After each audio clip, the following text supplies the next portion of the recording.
Moon city scapes builders प्रस्तुत करते हैं आलीशान, आकर्षक residential, commercial, JDA approve project space moon city. Gated complex, hi tech security और 100% पावर बैकअप के साथ प्रीमियम अपार्टमेंट और इंडिपेंडेंट विलास, साथ ही rich landscaping. Space moon city लाए हैं आकर्षक और आरामदायक lifestyle, swimming pool, indoor game सहित आधुनिक क्लब हाउस आपके आधुनिक लाइफस्टाइल के लिए। शॉपिंग एंड एंटरटेनमेंट के लिए नेशनल और इंटरनेशनल ब्रांड्स के साथ शॉपिंग मॉल और मल्टीप्लेक्स। स्पेस मून सिटी 25 एकड़ में विस्तृत है। Perfect luxurious and beautiful life के लिए प्रस्तुत है स्पेस मून सिटी। वर्तमान में चाइना ने जो हरकत की है, हमारे देश के 20 जवान शहीद हो गए और अब ऐसे में पूरे देश में बड़ा आक्रोश है। इस समय भारत सरकार की क्या स्ट्रैटेजी होनी चाहिए, आपका क्या विचार है? सबसे पहले तो हमारे जो सैनिकों ने बलिदान दिया है भारत माता की रक्षा करते हुए, सबसे पहले तो उनको नमन, उनको श्रद्धांजलि, उनके परिवार को ईश्वर शक्ति दे इस दुख की घड़ी को सहन करने की। भारत जो 1962 की बात चलती है जब भारत युद्ध में हारा था, आज की तिथि का भारत और उस समय का भारत में बहुत परिवर्तन है। आज हमारे पास में स्ट्रॉन्ग लीडरशिप है और मोदी जी का नेतृत्व सक्षम नेतृत्व है और निश्चित रूप से चाइना को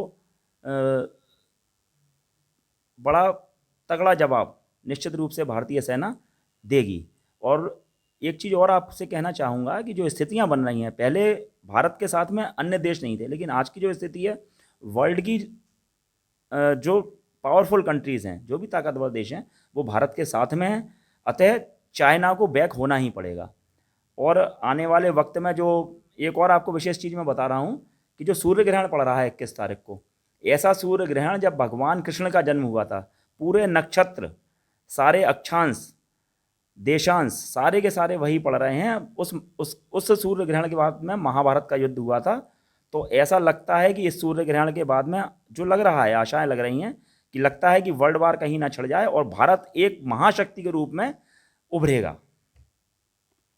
अगर मान लीजिए युद्ध की स्थितियां बनती हैं चाइना के साथ, तो दोनों कंट्री में से कितना नुकसान हो सकने की संभावना है? देखिए, जब युद्ध होता है तो दोनों देशों का निश्चित रूप से नुकसान होगा और दोनों देशों की जनसंख्या भी करीब करीब बराबर है। सैन्य शक्ति में चीन थोड़ा ताकतवर है, यह भी निश्चित है।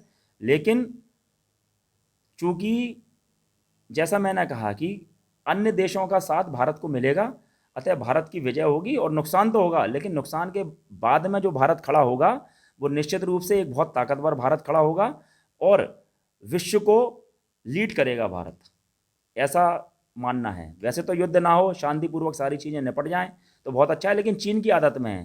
देखो, आप पहले अक्साई चीन तिब्बत को हथियाया, उसके बाद में लगातार 2008 में, 9 में, 2013 में 3 बार भारत के भूभाग को हथियाया है चीन ने। 2014 में भी प्रयास किया और फिर से एक बार प्रयास किया है।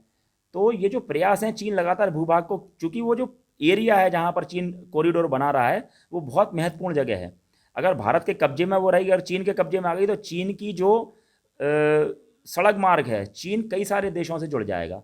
और अगर वो भूभाग भारत के पास रहेगा तो चीन एशिया के अंदर जिस तरह से महाशक्ति बनना चाहता है उस तरह की महाशक्ति नहीं बन पाएगा।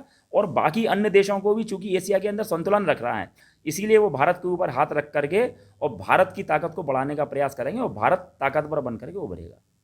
With moral values, the only institution with all latest facilities, computer lab, science lab, experienced teachers, air-conditioned hostel with all facilities, the best educational institute in the area, the Gramodaya International College, Jhansi Road, Mauranipur.